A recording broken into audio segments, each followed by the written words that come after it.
So here's your standard bench press, okay? What you're gonna do whenever you're doing bench pressing is you're going to set yourself up on a bench, obviously.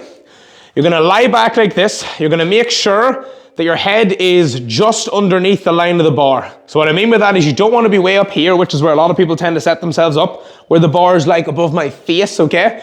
And I don't wanna be way too far away where I'm lifting it from 10 miles behind me, okay? I want to be around here where the bar is like, where if it fell, it would sort of give me a haircut. Feet planted nice and firm on the ground. What I'm gonna do is I'm gonna find a hand width that feels comfortable.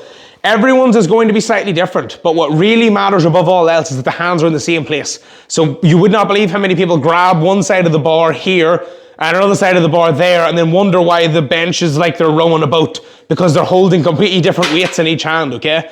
Whatever width position you pick, make sure that it's the same on each side. So as a general rule, say to start, put your pinky fingers both on those lines. There's a simple starting point. What I'm gonna do is I'm gonna lift the weight off. I'm gonna lower it down until it's above the midline of my chest. So not up here, not at my throat. Gonna make sure that it's down nice and low over the lower chest, below my nipples, okay, and just above my core, my abs. I'm then gonna make sure that my hands aren't like this, so they're not rotated back. I wanna make sure that my knuckles are facing the ceiling like that, like I'm trying to punch the roof.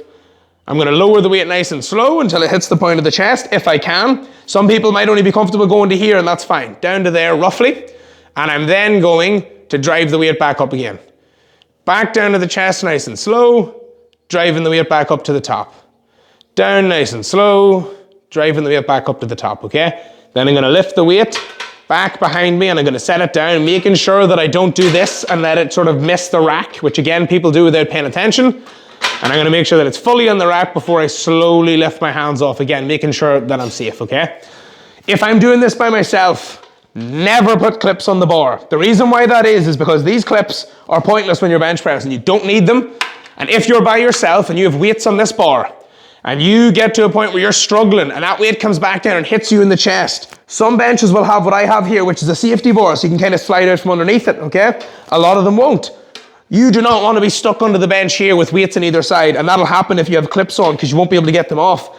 If you don't have clips on, which is correct, you can actually tilt the weights like this and they'll slide off each end of the bar, okay? So you only have to be able to lift one side. So safety things are usually there, but if they're not, you do not want to find yourself in a position where you're stuck under a bar and you can't get out from underneath it because the clips are on it, okay? So make sure you don't have those on.